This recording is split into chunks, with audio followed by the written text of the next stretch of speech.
Okay, so third time's the charm, I hope. I've tried to make this video twice already, and both times it failed. Um, I'm just maybe I should have taken that as a sign to stop trying, but instead I saw it as a test of my resilience. I will do this on the daily, and so this will be the beginning of a series known as Today's Thought, or something more clever that I come up with in the future. For now, today's thought. I like the alliteration. Alliteration being when letters have the same, like first letter today and thought, and yeah. Anyway, so for today's thought, I wanted to.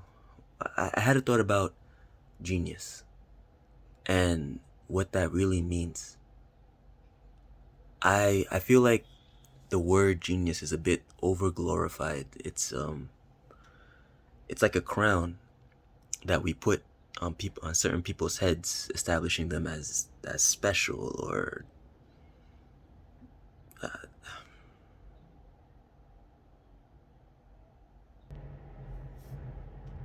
um and ironically I just got a phone call in the middle of recording this third one. I don't know what it is. It's like everything's trying to stop me. But anyway, I totally lost my train of thought.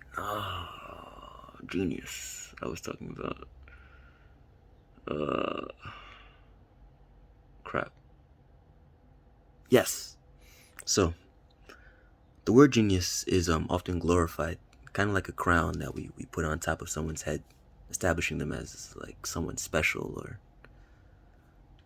I don't know. But I feel like that's a bit misleading, as I think that in one way or another we all have a form of genius. If I'm not mistaken, intelligence is broken up into 8 different forms, which I will not try to recite because I don't remember them, but you can look them up. Each one of these different forms of intelligence has to do with different aspects of our life, like body intelligence, the ability to learn things just by doing them, a visual intelligence, repetitious intelligence.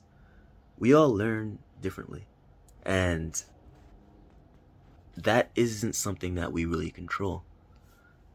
Maybe it is to a degree, because in our developmental phase, when we're like between 10 and 20 or so, when we're really growing, I feel like our brains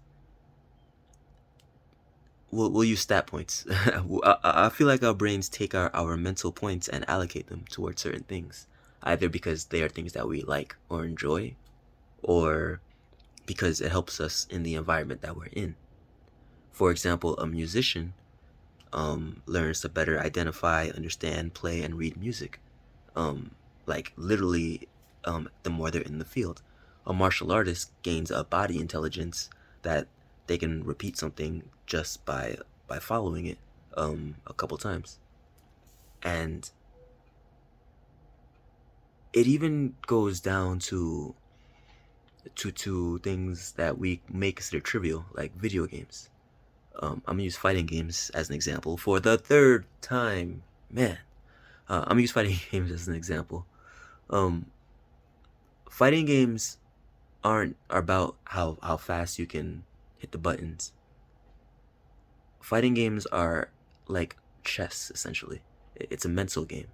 It's about being able to read your opponent and predict what they're going to do, and even predict what they're going to try to predict about what you're going to do and react to that. It's very cerebral. And that kind of skill can translate into a lot of different things. It can translate into it translates into a form of psychology of understanding how people think, but not just that, being able to to plan under pressure, to make like instant pinpoint strategies. Speaking of strategies, real-time strategy games like StarCraft, for example, that challenge your actions per minute, unit management, and all that. Even gardening games and simulators. All these things are ways for people to kind of express that genius inside of them, or at least touch on the discovery of it. I feel like our interests, things that we enjoy, are are almost a little out of our control. In a sense, it's weird. Do we choose the things that we are interested in, or before, like, do we just have a natural draw to them?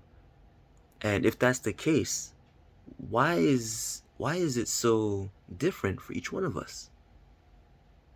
Could that be almost like a metal detector signal, like our inner compass guiding us to our genius? I think so. I do. And so if you ever felt like you're not good at anything, or nothing you do is really relevant or matters in this world, maybe maybe you're not looking at the right things. Maybe you're looking at yourself from someone else's lens. Hell, maybe what you're good at isn't even something physical. And maybe what you're good at is something people are afraid of or don't want to face. One of my brothers has a genius whose genius is essentially to get down to the truth, to narrow, to fight past everything and break things down to the point where a person is cornered and has to face the truth of their words and actions.